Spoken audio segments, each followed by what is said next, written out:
you can pull the good out of it. You can pull the beauty out of it. You pull, that stuff out of it. So it's not anything that should be harmful, so to speak. Anything we can pull out of the word toxic. Good. You want to pull toxins out of your body. Right. You want to get rid of toxins. You don't want to associate it. To me, it's just an oxymoron. Yeah, it is indeed. Because to put it with love is just, I don't know if it's some type of hashtag or where that came from, but it's definitely not something that is going to serve you. No. It is toxic. All right, I'm gonna do a couple more groups, and then you guys got our attention, definitely. I just a few more. Yeah. So remember, send your questions in. You can post them down. Comment, subscribe. You on YouTube, definitely subscribe. Click the you said what? Where are they from? Oh, and where you're from. Yeah. Click that bell so you guys can get the notifications when we do go live, because we usually go live every Sunday, but of course we were sick, and then we had the judo tournament, and so things, kind of shifted around. Make sure you guys are part of our email list. If you're not, go to outstandingpersonalrelationships.com, sign up so you guys can get the emails, so when we let you guys know what we're doing, what's going on, what new programs are coming out, and when we're going live. So Mecca Nandy asks, is love toxic or are the people toxic? AKA hurt emotionally unhealthy. Yeah, that's that part, Mecca. That definitely. It's not like that's a great question. That's the part where we talk about love not being toxic. Yeah, people can have toxic tendencies. Right. I wouldn't necessarily call the people themselves toxic, I guess. Yeah. I would say that people can have toxic tendencies, and the way that they were brought up, or not being in personal development, those type of things can cause a person to be toxic, I guess, to cause their actions to be that way. So but love itself, no, I wouldn't call love going on. Right, exactly. So we had to deal with that, the flu, and it really going through the fam. So it was really more challenging. And then of course the week before we had the judo tournament, supporting our sons and trying to have them shine and things like that. So again, we're excited. We're excited to be back. So good stuff. Now, many of you know, if you've been following what we do, that January was really all about commitment. In the comment area, we'll have the checking Facebook from here, IG way over there, so we're not necessarily going to check that with the vertical cam, but on YouTube as well. Let us know what country you're from. I see Almas is from Rochester, U.S., representing New York. Right. Mecca Nandy on the East Coast. Alhamdulillah. So anyway, so that's what we're really just going to talk about for maybe about 15, 20 minutes or so, and then we'll go into some Q&A, because when it comes to love, love is a thing that you could just talk about. There's been poems written about it for centuries, and books and volumes and tragedies and successes, all in the name of love. So whether or not a person can love something toxic for them, and toxic, and I must agree with it. It was the most overused word last year. It was voted overused word, and we have our own, definitions and understandings of the word toxic in and of itself. It basically is not good for you. No. That's really it. It's not necessarily much more than that. So someone can love alcohol, love all kinds of addictions, all kinds of things that are bad for them.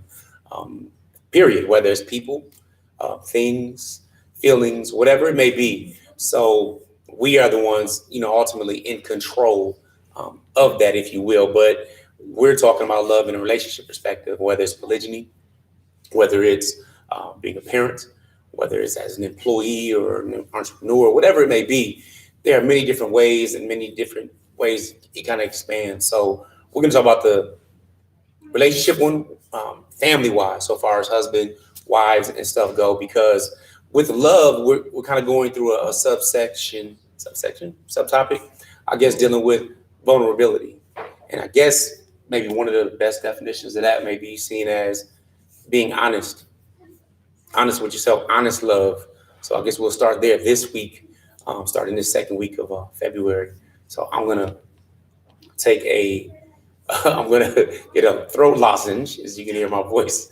It's still a little janky, but we can see the questions and everything else. So feel free, and we will come back to them, or you can join the discussion as we go on. So let us continue. And if you haven't already shared the page or shared the channel or subscribed or what have you, please do so. We want other people to join in the discussion as well. And of course, you get the barakah, the blessings for sharing good information. All right. So who wants to go first and jump into the vulnerability? Now, there are unique things when it comes to vulnerability while they're deciding on who's going to go first, especially in polygyny, because you have concerns, for lack of better terms, we may say first wife, second wife, or basically initial wife or subsequent wife. We celebrate 10 years of marriage. Okay, so there's a lot of different types of vulnerability in polygyny just by itself. All right, from different perspectives. So we're going to open up the honors, be vulnerable to you, strangers, unless you're in Rochester, New York, you know who you are, or Method Nandy. All right, so with that being said, have y'all decided amongst yourselves? They don't have to talk and decide. They know by energy. Yeah. And then we just talk and feed off of each other. It's kind of that's how what we do in our day to day. So yeah, but you're gonna take a license, right? Yeah. This is my pocket. But you sit back. Stay with us. Okay. Yeah. So the vulnerability. Okay. One thing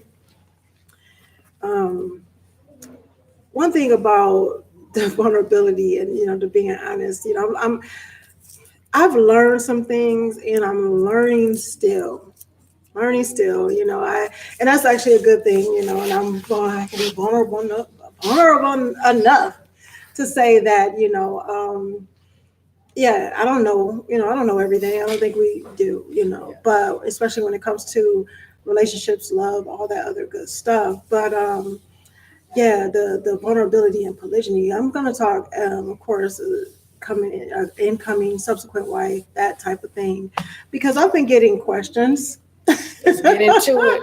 I've been getting these questions about subsequent wives, incoming wives, second wives, whatever, that have these feelings of, having to put their feelings on the back burner or put their feelings on hold, or they shouldn't feel a certain way because they knew what they were getting into and all that other good stuff. And it's very hard to be vulnerable. I had a good conversation with a friend. It was hard because it's not a lot of support for the most part for subsequent wives to feel a certain way, to feel hurt or to feel some pain or to feel anything like that. So it's where do you go? Who do you turn to? These different things. One of the reasons why I say, what, and I'm be open with this. I stated before, probably in one of my lives, about being that if I would have planned it, I would have been a first wife. Not a subsequent, not that I would be a first wife, what I'm saying? Don't get it twisted, y'all, because I know people be trying to is with first wives and initial wives. They have a privilege. What is the word? Yeah, I wasn't looking for that word, but it's this advantage. They have this thing where whether it's time, whether it's anything, but they also have where they can set the stage for stuff to be damaging or it can be peaceful. They can set the stage for that, whether it's for themselves or whether it's for the family as a whole. So that was my thing. But then I thought about my position as a subsequent wife or incoming wife, and I said, you know what? It's meant for me to be that because there's not a lot of that I've seen. Maybe you guys have. There's not a lot of stuff out there that helps subsequent wives deal with a lot of the vulnerability or the issues or the feelings that they have when they come or enter into polygyny. It's I can create that platform. I can, help with that because I know what it feels like. Not only do I know what it feels now. This wasn't like, oh yes, I get married. That was never. Yeah, we didn't hatch was this not way. even the thing. Exactly. And that's what I was saying. But that's what I'm saying. I'm like, now looking at it, it's like, okay, I have this platform. Yeah. It wasn't there was no platform for any of us. And so, but we have these vulnerabilities. We have these things. So let's talk about being vulnerable. Let's talk about the stuff that they don't talk about. Let's talk about stuff that the subsequent wives don't talk about. I'm talking about from this standpoint of you coming in into, okay, let's see me coming in 15 years, y'all, they known each other since they were teenagers, like young teenagers. Like I have a daughter that's, the age of when they like knew each other. And so it's like, and I'm watching her in her life. And then I do. Now, sometimes people say, well, do you think about her? Yes, I do. I don't think about all the crazy stuff that people try to put in, Do you think about their like past or their history, their previous history? From time to time, yes. But I don't look at it, I don't think about it in a negative way to allow me to feel less than. Now, don't get me wrong. There's been times, I'm about to say that, give me some time. We were a mess. So at first, we've had kids, our backs is still up. So we have to sit straight, and we're women. Like my mama did. No, what happened was my mom used to do this. Every time we slouch, she hit us in the back. My grandma would be like, straight your back. So anyway, so that is just normal now. But yeah, now it's different. Now I don't get me wrong. I felt that way, where it's like, man, what is my role? What is my place here? Because they had, I'm telling you, and I said it in my in a live that I talked about gratitude. I was like, they have more children, and sometimes people will take that as, okay, y'all have more children, so they, you guys have a better relationship, and he loves her more, and these different things, and then it's like, okay, they known each other since they were teenagers, where she watched him. They grew up together pretty much, and it's like, okay, I don't have this stuff. They had in one of our lives that we did, they talked about some movie that they saw together, and I was like, I didn't see the movie with you, so I'm like, I think it was Malcolm X. What was it like? Lean on Me? Yeah, it was Malcolm X. Was it? Okay. And so it was these different things where it make me feel some type of way if I allowed it to. And I did at times, because I'm like, I didn't have that, and I don't have that, and we will never have that, because I didn't know him back then. We weren't that together. That just meant you were younger, like you are now. So it's right. So it's these things. So yes, the vulnerabilities are there. Or in this certain things that you can allow yourself to trip you up, but when it all comes down to it, is knowing your value, knowing your place, and minding your marriage. Because when it comes down to, I always said it. It's never been a thing of not loving what they have, what they had then, and what they have now. It's that sometimes you look at it and say, I wish I had, these certain things. It's not about that you don't want. That's what I talk about, the difference between jealousy and envy, where the jealousy comes like, man, I would like to have this, or I would like to, but it's like, what do you do? What do you do? It's not about trying to be the other wife, trying to do the same things as the other wife. Is knowing what you like and knowing what you are trying to build and build within your marriage. That's the part when I say mind your marriage. But don't get me wrong, vulnerabilities will be there. The questions that I've gotten, which was we're gonna get come back to the questions. Okay, yeah, no, that was the thing I was telling them. So vulnerability. I'm gonna speak from it as an initial wife, of course, but I think this is something that can be universal. I don't care if the brother has one or up to four. I had to understand that being vulnerable for me was not something that was weak. It's something that's strengthened me. So if I had shown my vulnerable side more sooner, then I wouldn't have went through the hell I went through because I didn't do it. So I had so many questions for Nyla, not Nazir, because he can't answer the questions I had for her, you know, because he's not living in her body. He doesn't have her spirit. He doesn't encapsulate her soul. So I had so many questions. If I had have waited and said, okay, think, would it be better for you to wait this long and not ask, or wait this long and ask? So I did more damage by not being vulnerable. And then when I became more vulnerable, I became stronger each time.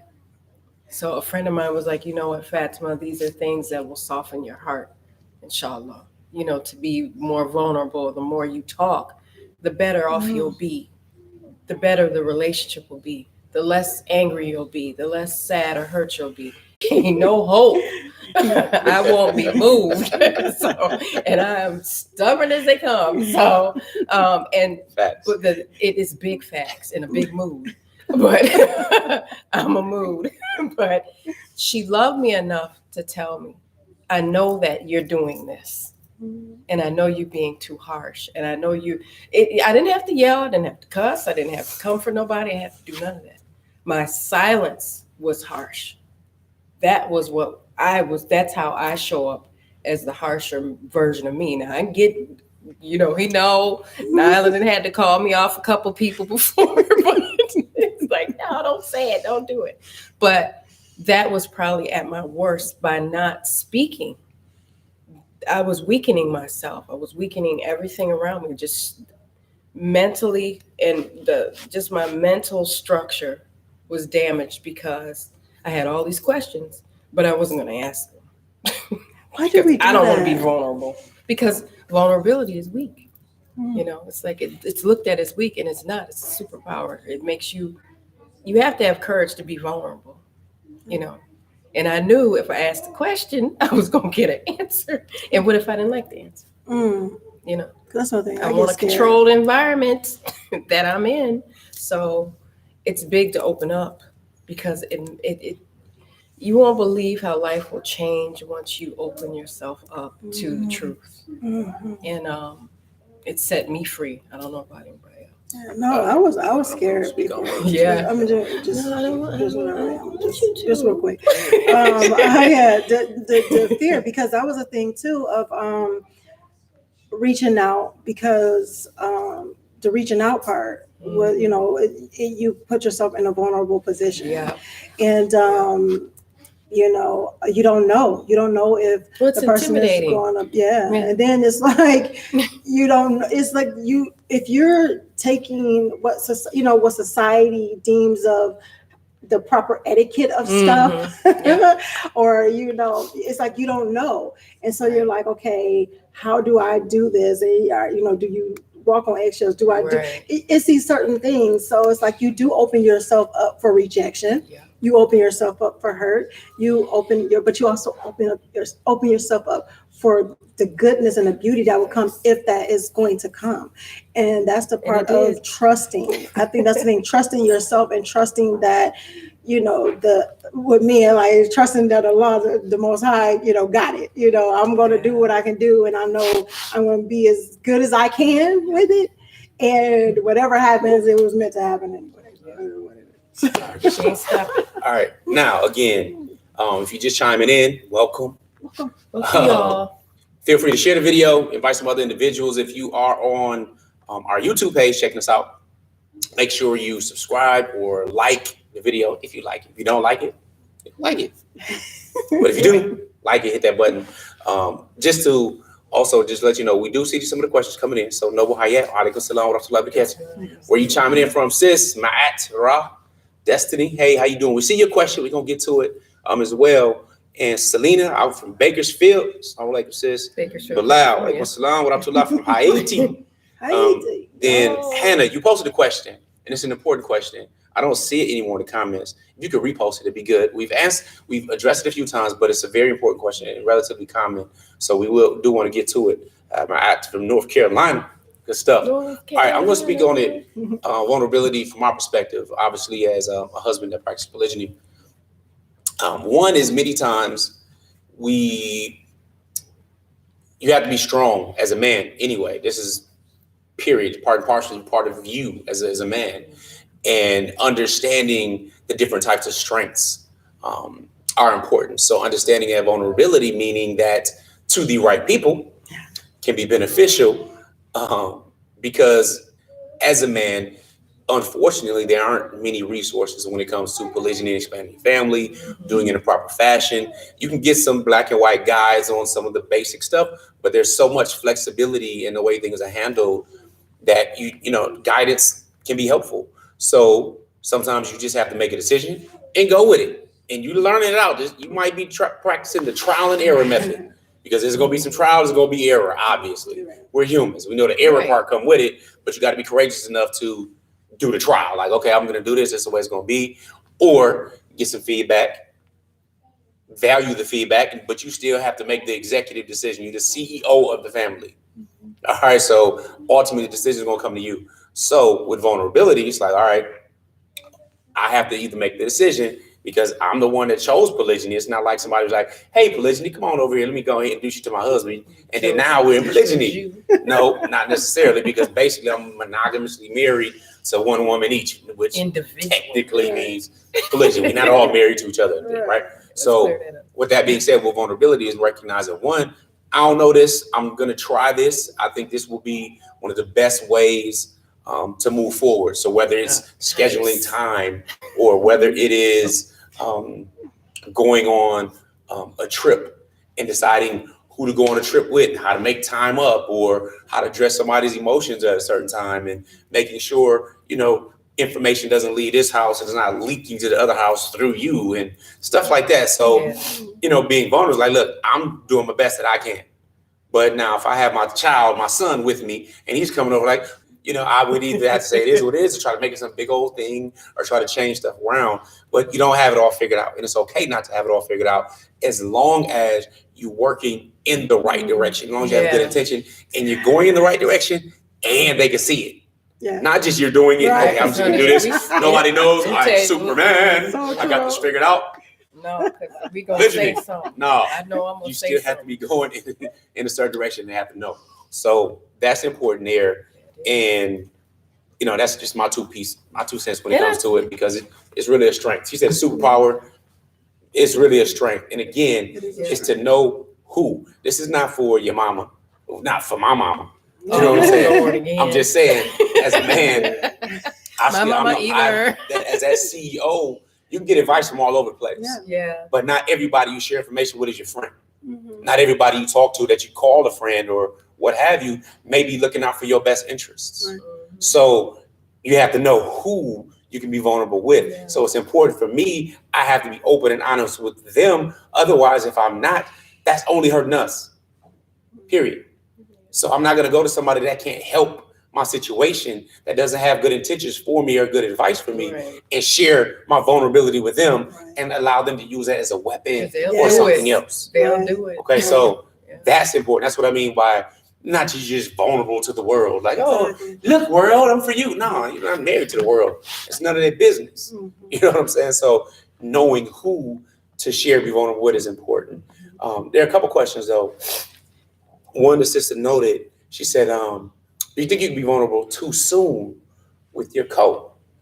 She says she thinks that's what may have happened with her family, and the sister shut down, making her personally feel that she had a hidden agenda.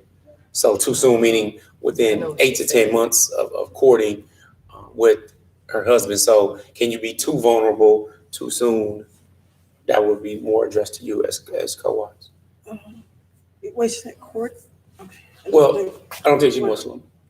Okay. Before they got married, that she was vulnerable with the potential co. Yeah, it don't. The particulars doesn't matter. What matters is that can a co-wife or somebody. No, that's the reason that why may be incoming be too vulnerable to. Well, that's what I'm saying. In a way, it does matter, because if you are not yet married, That's not how we practice polygamy. They may yeah, practice it Yeah. different way. That's what I'm saying. No. So, Yeah. question. This is what I'm saying is that being vulnerable to a person that you are not in a family with already is what I'm saying. It can actually cause it could cause some just some issues in the family, because it's like, here's the thing, even when it comes to being married and your co-wife and everything like that, your relationship with your co-wife is your relationship with your co-wife, your relationship with your husband is your relationship with your husband. That's the thing that's going to be repeated over and over and over again, because I think sometimes we get it twisted, and we get it twisted to the point that we feel that we have to get our co-wives to like us in order to be in the family or to be married or whatever the case may be. And that's not necessarily the case. You're not marrying your co-wife, you're marrying your husband. But the vulnerability, here's my thing. It really depends on how you read the situation. And sometimes we can read it and we can read it in the wrong way. I'm saying that from a person who is a very emotional person. I'm a very giving person. I like to, and I could possibly share a little bit too much of myself to certain people, but I have to be able to pay attention to the signs, pay attention to the cues, to watch certain things, and not just be just giving of myself, just like Coach Nyla said earlier about not being just vulnerable to the world. Sometimes we say, okay, well, we already in our minds that this person is his family. So since this person is family, I'm going to give of myself, or I'm going to just be, me. And it is you being vulnerable, it's you being authentic. But sometimes you got to realize that that person may not see you as family yet, or aware enough to read the cues and and know that. So, is it possible that you can be vulnerable too soon? It's a possibility, yeah. But just make sure you just keep, and don't beat yourself up for it. We are who we are, but just be more aware next time of who you giving a lot of yourself to. Yeah, we humans. Yeah. So there's really no necessarily a playbook Right. that just tells you how and when to have a certain emotion and so on. It takes a commitment to growth, and that goes into this other question. So Hannah from Canada, she says, well, I'm gonna come back to this question.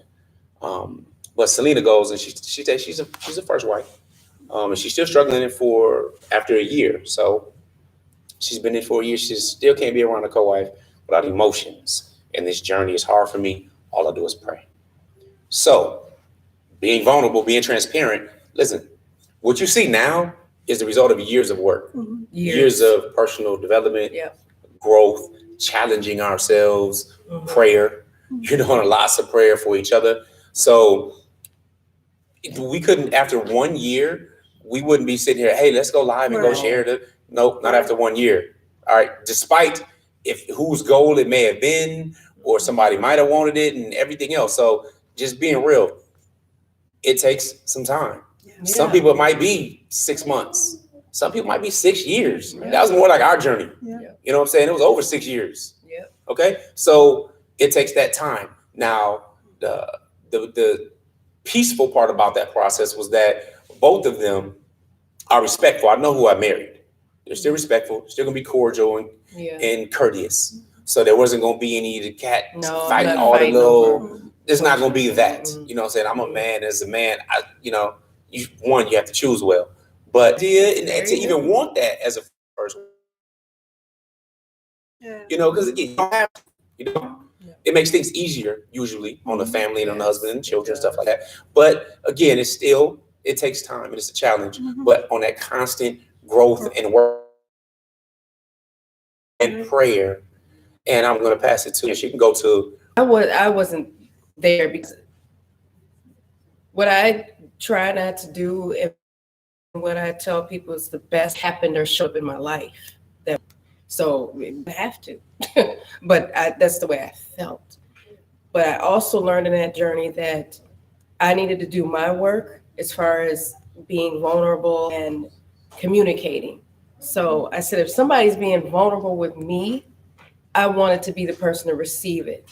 So I didn't want to just, so I said, if somebody's being vulnerable with me, I wanted to be the person to receive it.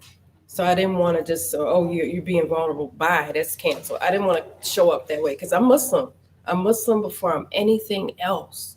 So I had to really call myself out on my crap and say, if she's extending an olive branch to you, then you need to receive it because it's taking her a lot to do that.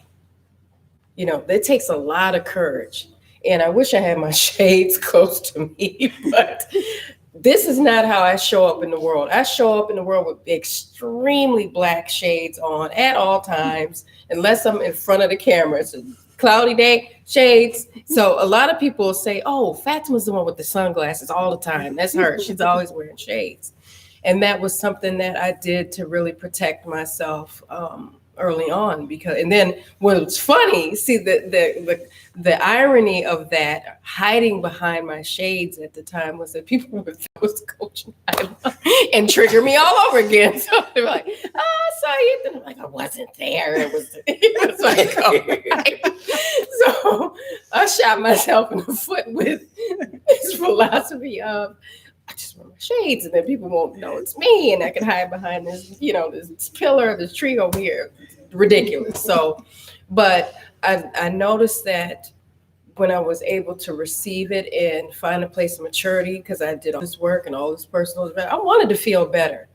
Nobody wants to feel angry. If you want to feel angry, if you want to feel that way all the time, you really got to check yourself and see where is that coming from that you want that. I didn't want my kids seeing that part of me. I didn't want them being hurt by that. So it wasn't just something happening to me. So I said, okay, what is the best way to go about this so that our kids don't feel like this is dysfunctional?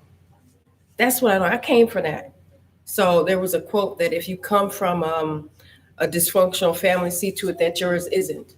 And we don't know. We don't know what's going to happen, but I didn't want to be the cause that our sons who are younger than our daughters, and in some cases much younger than our daughters, 20 plus years, I didn't want them to grow up in a dysfunction because I couldn't allow somebody to be vulnerable with me or I couldn't be vulnerable in return. I didn't want that. And I think oftentimes when our kids are little, we just go, okay, they're not going to remember they're little, or, we don't take into account that these people are going to get bigger. So there's things that I did then that my daughters remember now. And they'll go, well, I remember that time you threw up, when you were mad. I'm like, what? One time, for example, I ain't throw up, y'all, take a lot. I had 7 kids and I hadn't seen it all. It takes a lot for me to do. But I digress. They remember those things. And they'll go, but I'm glad you all are better now. Mm-hmm. One thing, what is that comedian's name? He passed away at almost 90. I think he was 90 years old. Don Rickles, he does Mr. Potato Head's voice in Toy Story. And another celebrity was remembering him. And he said, I would ask, or people would ask, how are you? He said, we are fine. Because he had a daughter, and he had a wife and a daughter. He said, we. He said, no, I mean you. He said, we're fine. So I wanted that. We're fine. So when people ask, Fatimah, how are you? We're fine. Now they might think it's voices. That sister's bipolar. She said we get upset, but my family's fine. I admired that. I'm like, oh, that's so sweet, But yeah, be able to receive someone else's vulnerability, because it takes a lot for them to do that. It takes so much. So if I could tell initial wives that if your second, the subsequent wife is bending over backward to talk to you, soften yourself up a little bit and just be able to receive it. But maybe the subsequent wife shouldn't expect anything, like you were saying, but let them get their story out. I want wives to get to know each other outside of the label of wife and polygyny. Because when you make it about your husband at all times, if you get to know each other and really understand who that person is, it will benefit you prayerfully, because that's what we did. we got to know each other on a personal level. And they were like, oh yeah, and by the way, we married to the same man. Right, anyway, you know, We have a few more questions. So at this point, Perfectly got some good stuff. Man, this serious. So far as vulnerability is, because again, being open and transparent with the ones whom you love can help even strengthen that love. So again, February is about love. So this is our second week, but first time back.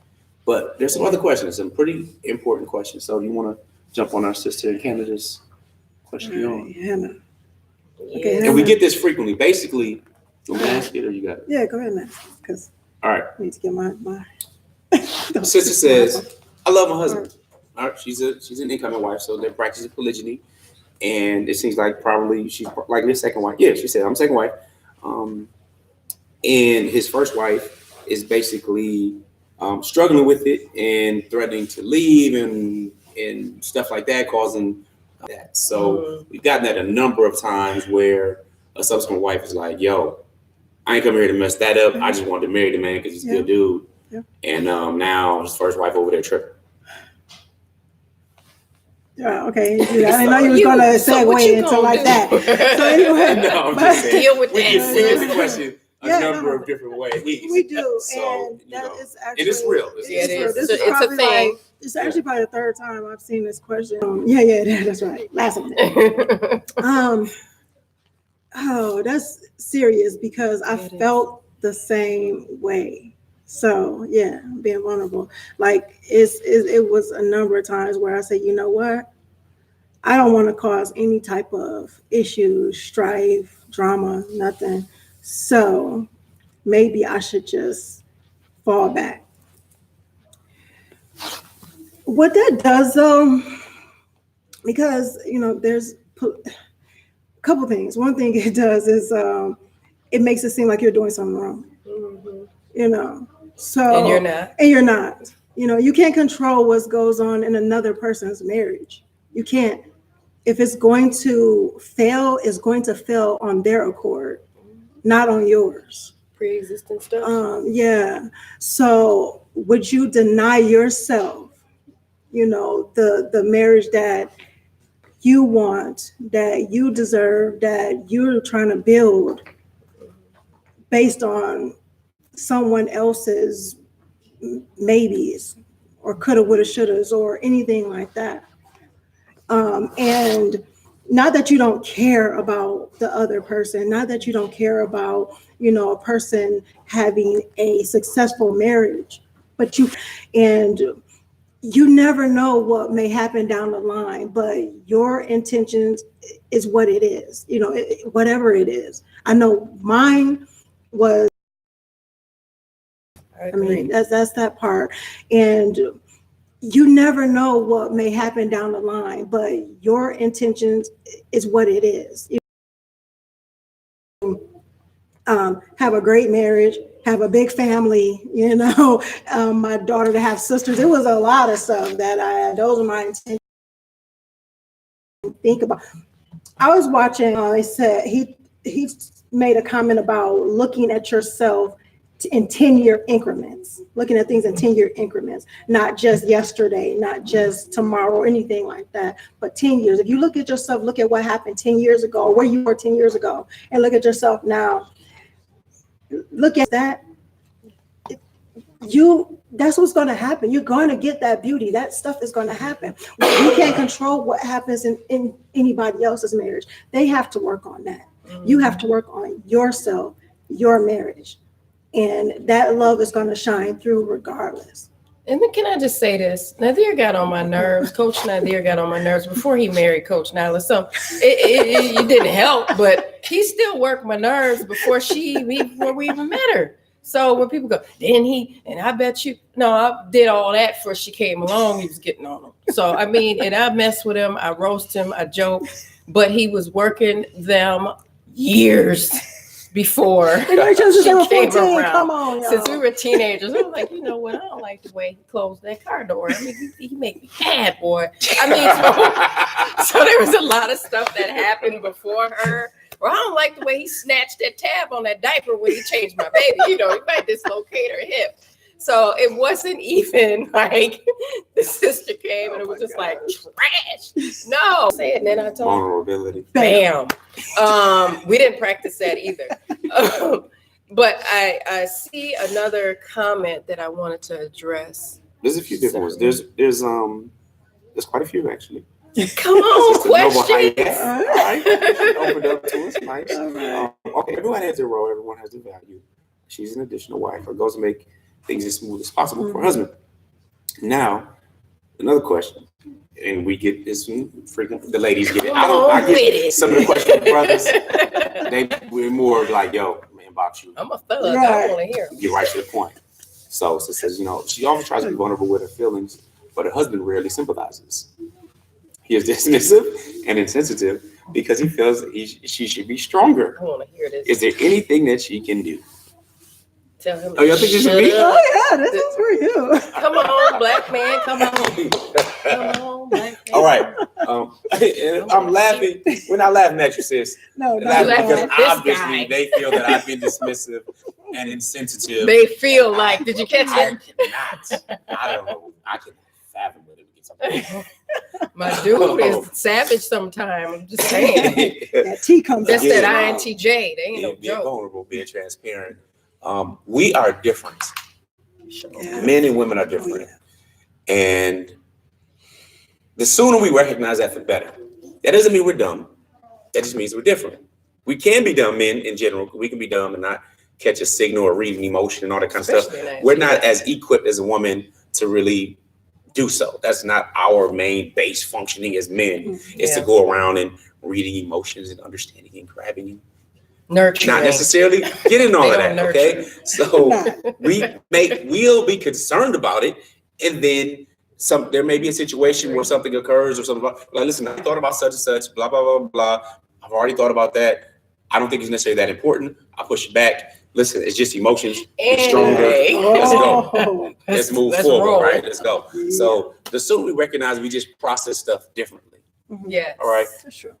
Personally, you will notice even on this cast, the amount of words that I use versus the amount of words that they with them. I'm sitting here, and there could be 1,000 words. You best believe maybe I have 100. All right, maybe 100.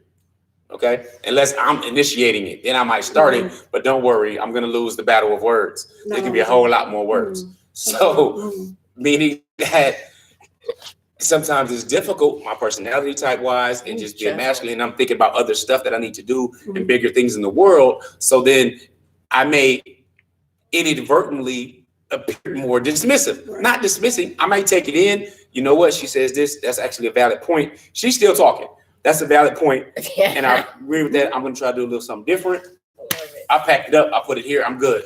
And 30 minutes later, I might not even say anything about it. I might not even say, you know what?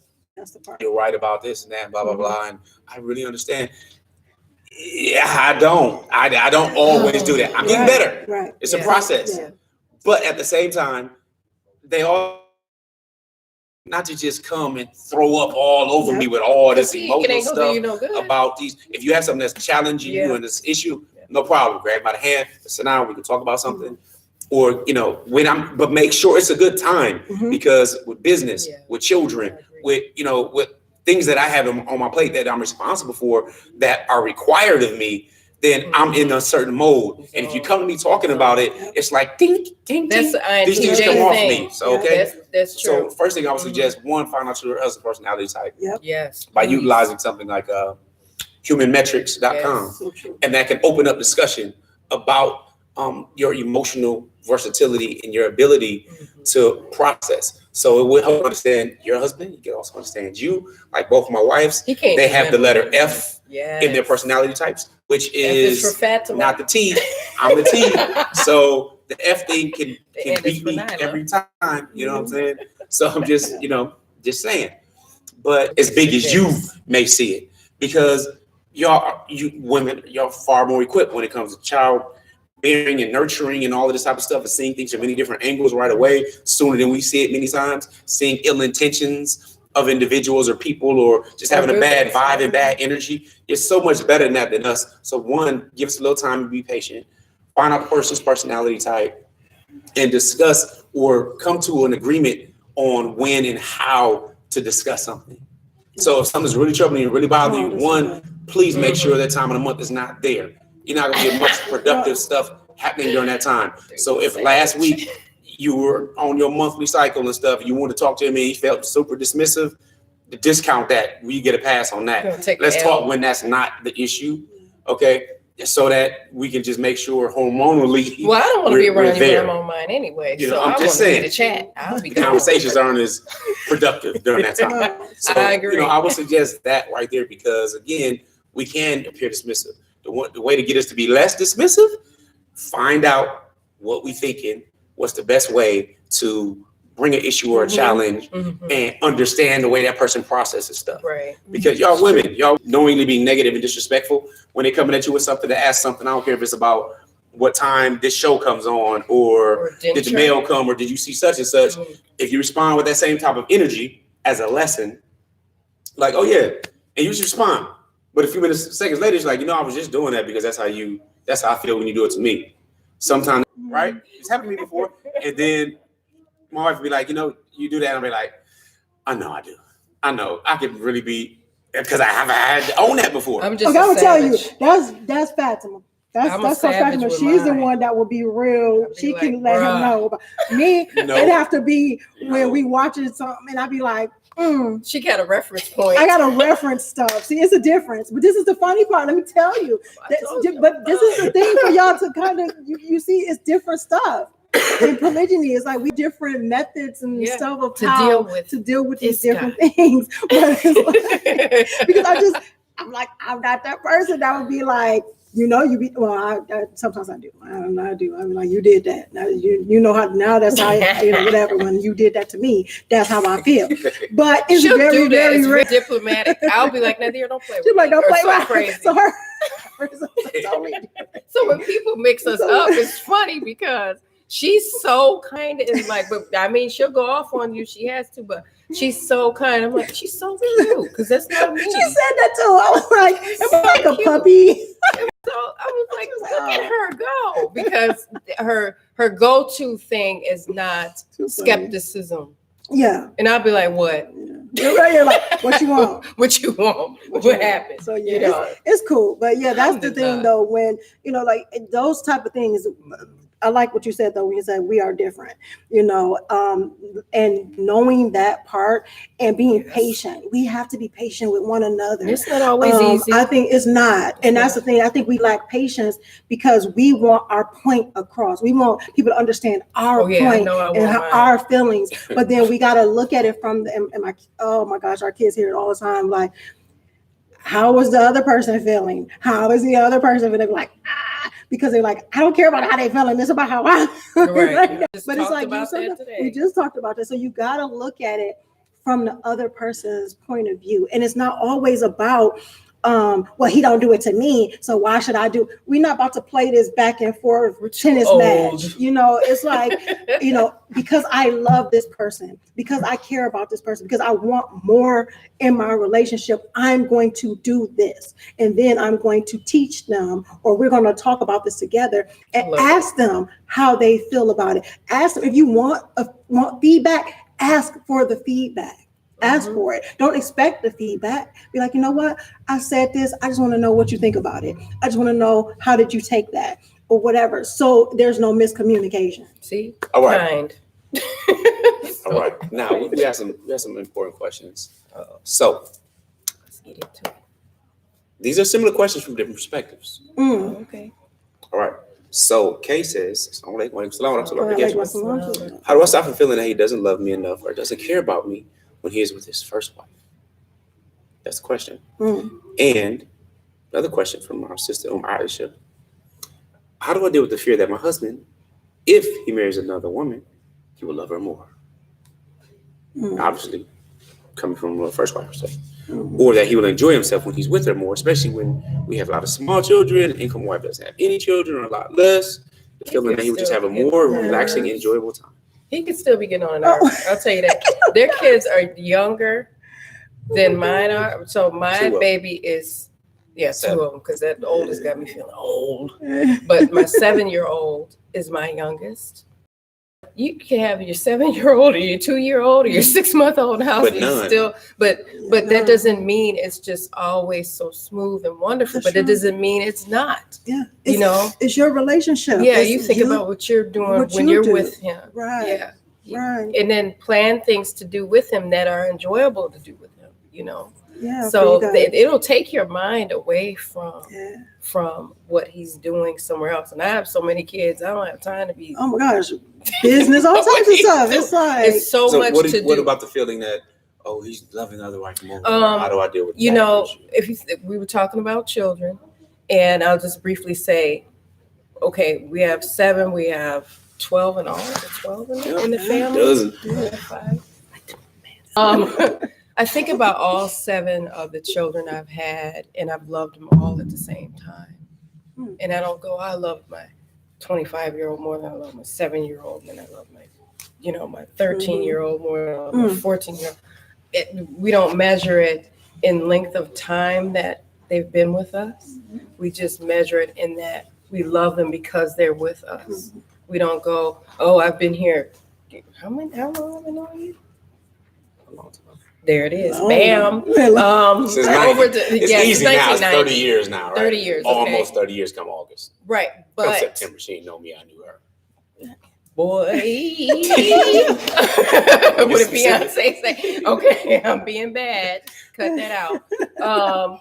We don't go, you're here now. So my Fatimah meter goes through the roof. Yours stays here. No. We're both wives right now in this space and time since 2010 together in the same family. It's just like our children. I didn't meet my 7-year-old 25 years ago. I met him 7 years ago, but I love my children just as much. At the same time, I don't take turns loving them, but I love them all the same time when I'm with her, right? But love him less? No.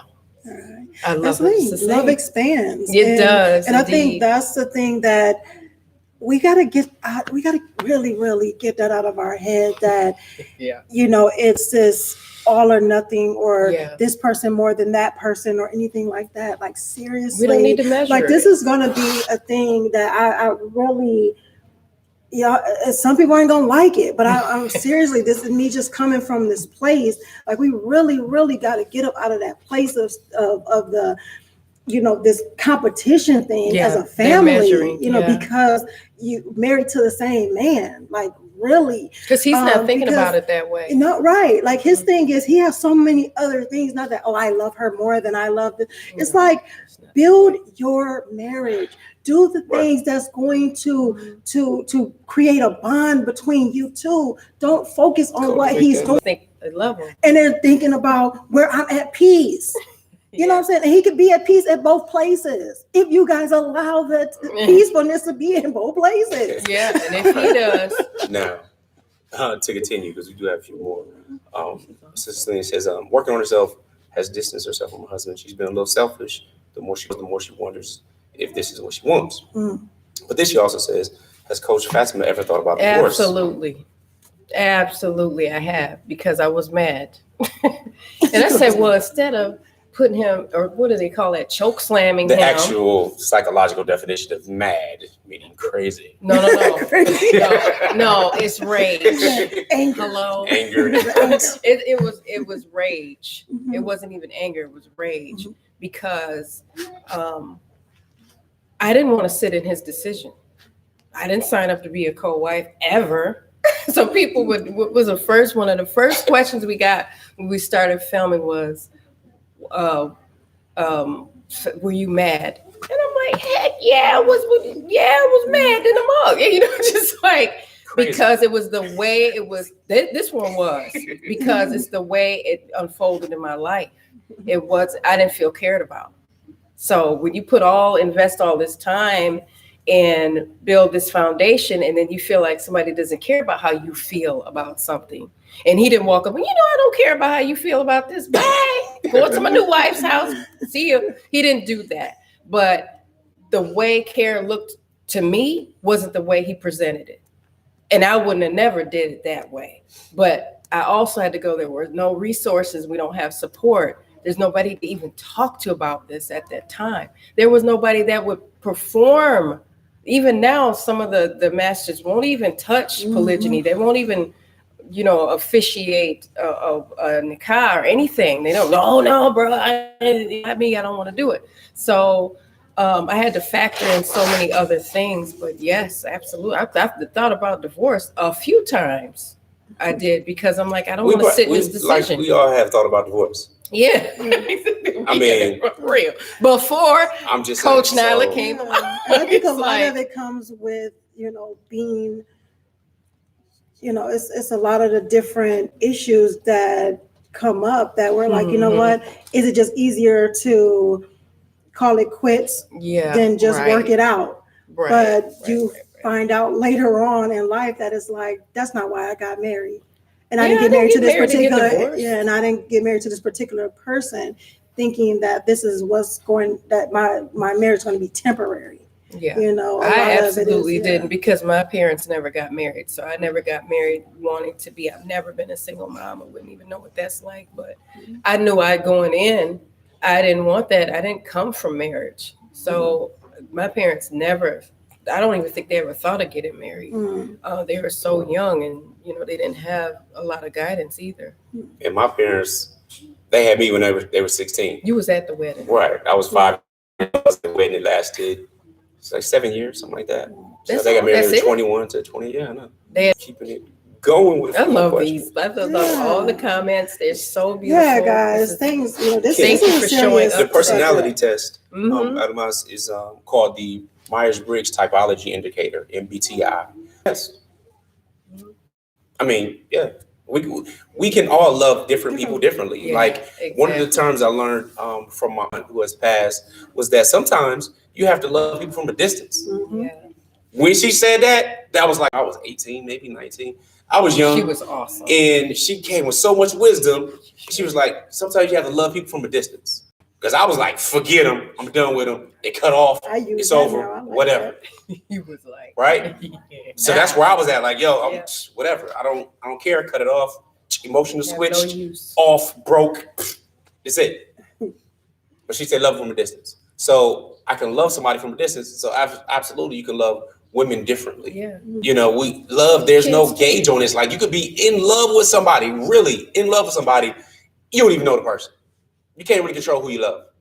You can't. All right. But you can determine how you act upon those things, whether or not you take action on something or doing something in a halal fashion or something in the haram. Right. So, we don't control the hearts. Allah Ta'ala controls the hearts. Yeah, I love this sister. You know what I'm saying? So it's very, very important. Like some of y'all talk about, some of you. It's a sister.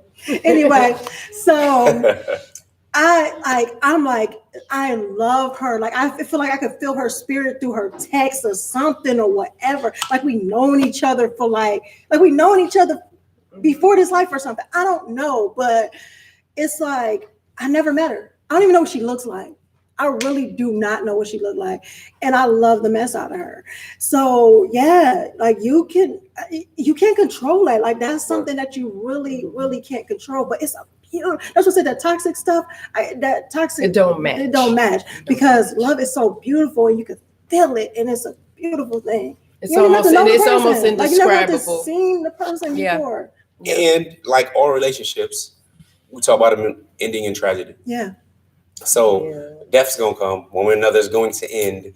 There's nothing except Al-Wadud, the most loving, the all loving, who's luggage or previous experiences or bad relationships, and we build that wall and this impenetrable wall and all this stuff, and we end up becoming our own prisoners because we think it keep pain out, when in reality it's not even letting the good in as well. So having your heart broke and fixed and patched up again, whether it's the death of a child or a parent or a friend or whatever it may be, all of these things are just part of life. Yeah. You know what I'm saying? So one of my mentors said a long time ago, he's like, make me laugh, make me cry, take me up, down, make me sad, whatever it may be, give me the full range of emotions for life. Yeah, don't leave me so when it comes to love, and it comes to vulnerability, you protect these things. And as parents, we know you have to deal with your children. When you're wrong, you're going to be wrong with your child. Whether it's in a punishment or whether this is something you thought happened that didn't happen, whatever. It happens more frequently with me being the man and being like, this is black and white, right. But you have to man up. All right, man up.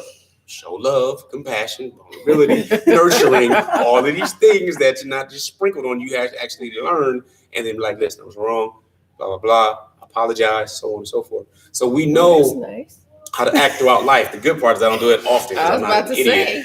But Yeah. so I love him. I You don't have see to how do he it that picked much. up on that? He's always working. So with that being said, we've been on an hour. We do appreciate you. Yeah. And we for those, missed y'all. we know that there's not really a big support base. So, and people don't know about some of the different products and different things we do when it comes to our coaching, when it comes to our relationship mastery inner circle, where we go live specifically for our members and have worksheets, have audios, have a coaching session with them, and so on. So if you want some of those details, one, make sure you're on our email list. All right, because we, people that knew we had the flu and other stuff like that, they were already on our email list. So you can just go to outstandingpersonalrelationships.com, join our email list there. But if you want to look for our products, if you want to go deeper, maybe you want to talk with Coach Nyla a little bit more and find out about, the second wife perspective and how to do things, or Coach Fatimah, and it's like, how do I deal with this new thing that just crashed into my life when it comes to polygyny, or just becoming better overall, go to outstandingpersonalrelationships.com/store. We do have a support group there where it's like $10 a month. We get together, it's anonymous. We communicate with each other and stuff like that. It's not on social media. So, go to our store, outstandingpersonalrelationships.com/store. You're on social media, share the video, like it, subscribe to our YouTube channel so we can finally hit 1,000 members and be able to have a more simple setup for people who are watching this through YouTube. That would be great. We appreciate you. I'm going to do one more check really quickly for any questions that we may have overlooked, or there might be last second. Okay. If y'all have anything to say, we're closing this. Cool. We just appreciate you guys taking your Sunday out and spending time with us and giving us you guys questions and listening to us talk about vulnerability. Yeah, we missed you guys. Because that's a serious love period is a serious subject, and vulnerability is a hard one that we don't talk about as much, and it affects our lives every single day. So realize that it's not a weakness, it's a strength. And and that's important. She mentioned her husband started to feel like, talking about she was being, while they recording and stuff like that, she was being more vulnerable. She said her husband started to feel like she was an antagonist toward his wife. And he's the one who called it off and felt that it wasn't a good fit, but she often wonders if she was out of bounds. So she was concerned that her trying to be vulnerable and be accommodating may have caused it to look a certain way and it just not work out. We obviously don't know, but we do know that if something is meant to be, then it will. And if you have good intentions, keep those good intentions. But again, you will be the determiner on whether or not to just fall back on something. Right. All right. Again, it took years to get to this point. Not that, we're your goal or anything like that, but to get to this point between co-wives and stuff like that. And, people look at it like, we see them and it looks like this. It took work and you have to put in the work. You have to be sincere, put in the work. You got to pray. You know what I'm saying? So a year, like the sister was saying, it's been a year and I'm still hurt because it's still fresh, even though it's a year. The marriage is still new. So a year, 2 years, 3 years is still relatively new. All right. And so until you get to these double digits, just 10 years and 25 years, like a number or a color, silver or some anniversary. I don't know. Yes. What it is? Yes. Okay. I said that like, okay. Yes, all right. I know. It is. Nevertheless, until you start really getting that and some of the more experienced stuff on your belt, keep your intentions pure, being open, being vulnerable with those who love you, and communicating most importantly with your spouse after your creator so that you're on that same page, you're grounded, and you move forward. So again, if you benefited, like, share, subscribe to what we got going on. If you want to connect with us on a deeper level for stuff that we don't share on social media, you go to outstandingpersonalrelationships.com, download our 5 keys worksheet, or go to the store, that's /store. Look at our monthly for our relationship mastery inner circle members. So if you're not a member, I would suggest invest in yourself and your fam. That's like $77 a month. So it's definitely worth it. And just ask yourself the question, how much have you invested in your marriage in the last 12 months? Right. All right. And is that okay with you? It could be, you might have went on vacations, you might have went on seminars or whatever. I don't know. We don't know. But just ask yourself, is that okay with you? And if it's not, $77 a month investing in you and your fam is probably going to be worth it. All right, and I say probably from your perspective, because we already know what our students or different clients we work with already feel in the growth that they've seen so far this decade. If you want this decade to be dope, super dope, we suggest join the Relationship Master Inner Circle course. Anyway, with that being said, we appreciate you. I'm going to sign out because I've been talking. As you can hear, I need another lozenge. But I definitely appreciate you. Assalamu alaikum. Peace. Assalamu alaikum. Peace. Now I must get up and hit end and stop on everything. Assalamu alaikum.